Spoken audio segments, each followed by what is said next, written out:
So let's talk about triggers. It's important for us to have awareness of our triggers. So firstly, I want to share a story with you. Once upon a time, there was a man who loved to go out on his boat at the end of a week, of a hard week's work. And he often would go out in a boat with his friends and take friends and have a fantastic time. But on this particular weekend, he decided to go out on his boat on his own. It was a glorious day. The sun was shining, there was hardly a breeze, and he went out in his boat into the ocean. And he came across a small inlet where nobody else was there, and he thought, perfect. This is just what I needed, some solitary time to just be on my own. And so he coasts into the inlet, he turns the engine off and just sits on deck and just admires the beauty. And he just can't, he's just overwhelmed by the mountains, the sunshine, the ocean. And he says to himself, what a perfect day. I deserve a can of beer. And so he went downstairs into his cabin to get a can of beer. And when he comes back up onto deck, he sits down just enjoying the scenery. And he says to himself, this is a perfect day. And you know what would make it even more perfect is if I have a joint.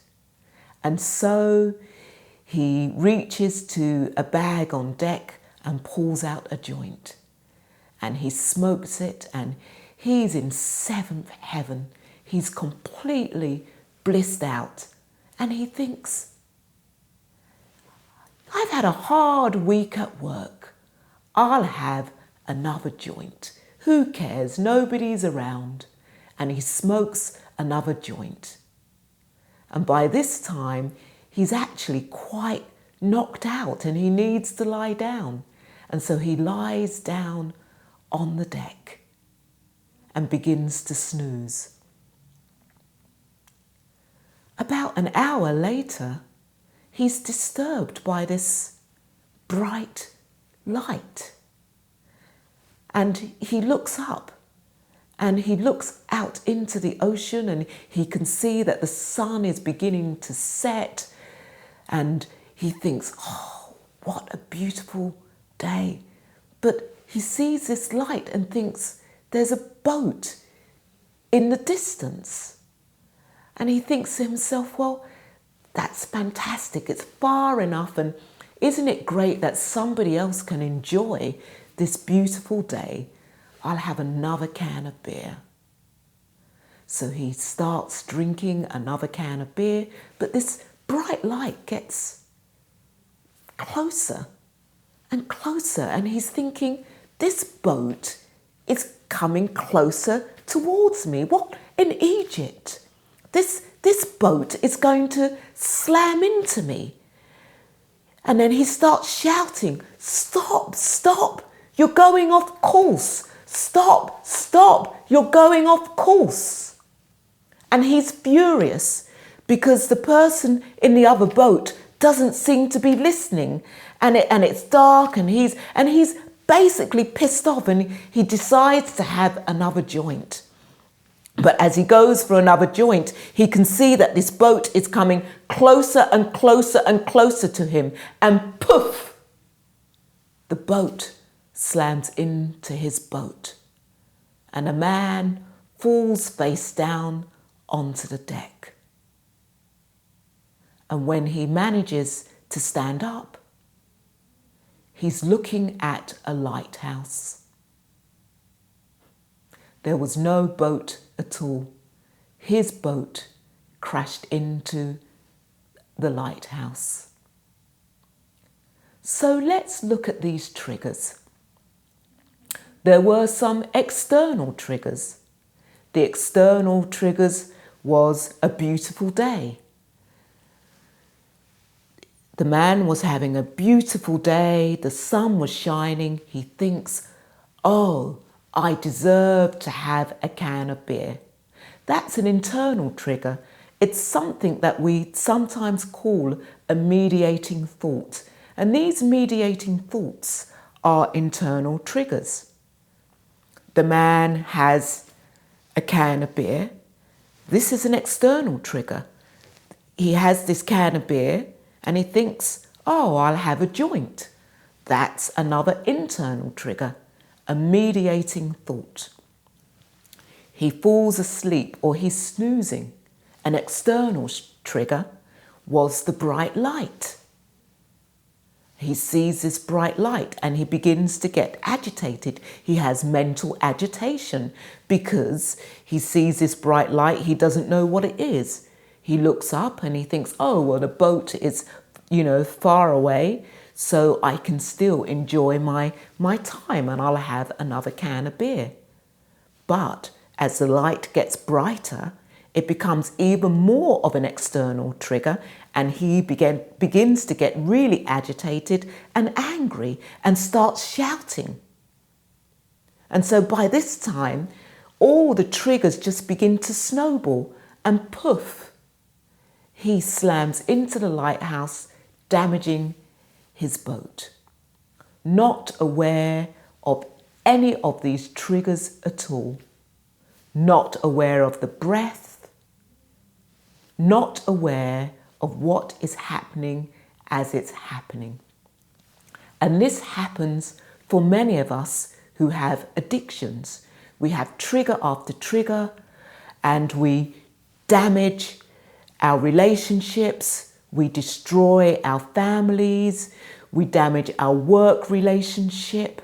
Some of us lose our homes, some of us lose our homes, some of us lose our friends.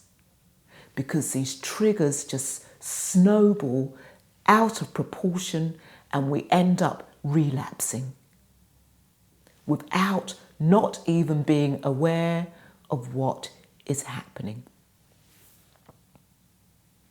So let's take one of those breaths.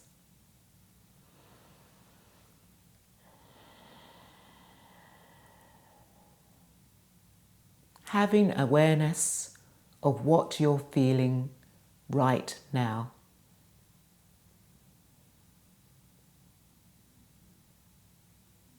So let's explore triggers a bit more because it's really important for us to identify our triggers because, as I've said before, our triggers can actually cause a relapse. It can cause us being stuck in this vicious cycle. It can cause this automatic pilot which will sabotage and hijack our recovery. There are 4 generic triggers. There are those triggers which are downers, negative mental states. Things like resentments, when we feel resentful, which is an internal trigger. Or when we feel angry, another internal trigger. Or even when we're irritated. Irritation, resentment, anger, all of these things agitate the mind. And they can be triggers which may make us reach for that glass of wine, or for that piece of pornography, or for that chocolate cake. And we need to be aware of our triggers. There are those triggers which we call uppers. Things that make us feel good. And in this story, we saw that a beautiful day was a trigger. It was a trigger for this man to pick up a can of beer and have a spliff. Sometimes when we have good news, we think, let's go and celebrate. And we celebrate by going out for a big meal or having sex or going for a flutter at the bookies, betting on the horses or going down to the bar. If we have good news, we think, oh, fantastic, let's go and celebrate. For some people who have addictions, there's always something that they could celebrate. It could be a birthday, their own birthday, their sister's birthday, their partner's birthday. All of a sudden there are so many birthdays, and these are triggers which can cause somebody to pick up their choice of distractions. So we must be really aware of this, because often people think that when we have pleasant experiences, we're going to be okay.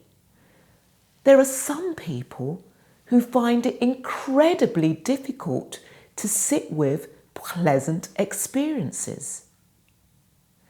When they have a pleasant experience, they think they shouldn't be having this pleasant experience. They think it's wrong, it's not right, and want to move away from it. Some people who are having a pleasant experience think, this is great, but I want more. I don't want this pleasant experience to go. And so they reach for the distraction to try and enhance the experience that they're already having.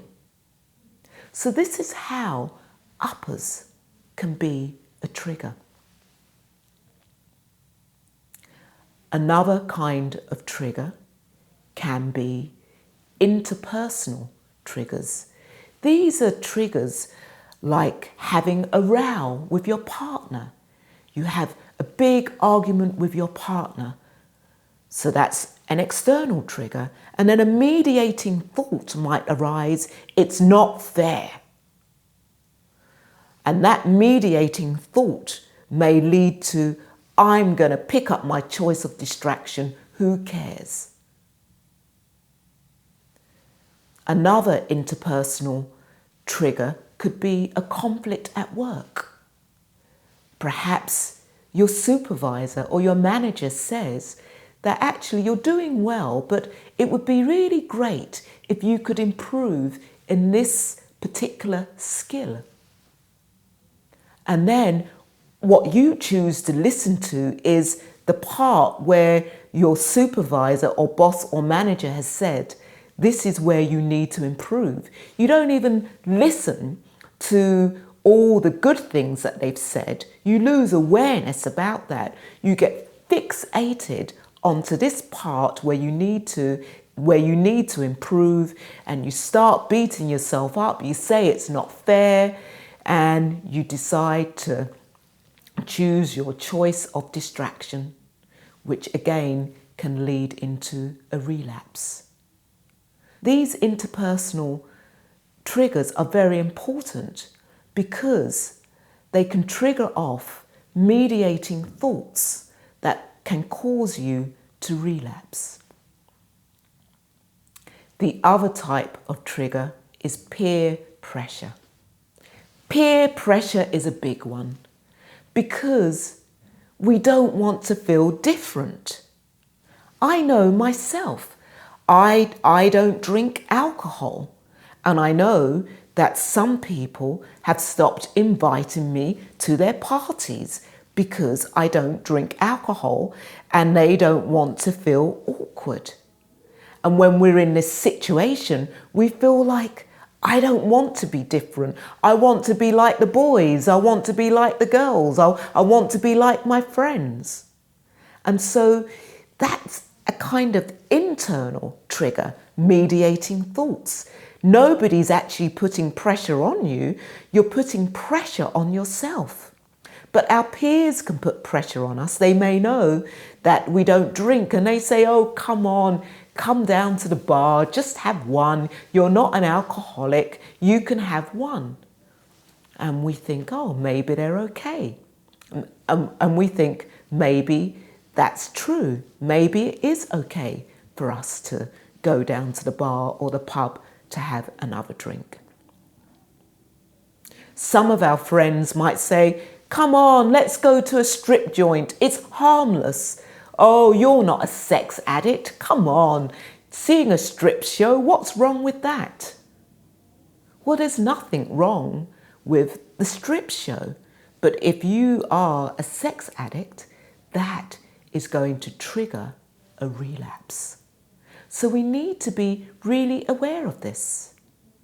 It may be that somebody says, oh, come on, let's go to this restaurant where there's lots of great food, and you're a food addict. And you go because of this peer pressure. I want to tell you a small story about myself. One of my addictions was food. I was an extreme bulimic anorectic. Some people say, how can bulimia be an addiction? Well, let me tell you, once upon a time, if I had walked into a room and there was food on the table, I would have had to have eaten it. And if I had eaten all of it, I would have perhaps broken the plate and said, oh, the plate broke, so I had to throw the food away. Once upon a time, I couldn't walk past a shop that had food in. I was in that shop like a magnet, all ordering cakes, pies, pasties, fries, so I could eat them and then throw them up. But when I came into awareness of my triggers and I began to identify my triggers, I realized that actually I had to temporarily ban myself from certain places. For 1 year, I didn't go to places where I knew that food would be lying around, because I knew that this was too much of a trigger for me. I was setting myself up to fail. I was setting myself up to have a relapse. I was hijacking my recovery. 17 years later, I still acknowledge that actually going to a restaurant, which is a buffet, can be a trigger. But I can go to these restaurants and I can take a breath, a 3-minute breathing space, or a pause to help me become aware of what's going on in my body and what I'm feeling. And these are some of the things that we need to do to help us with our triggers. The breath is the handbrake on our triggers. The breath halts those mediating thoughts. The breath will support our recovery.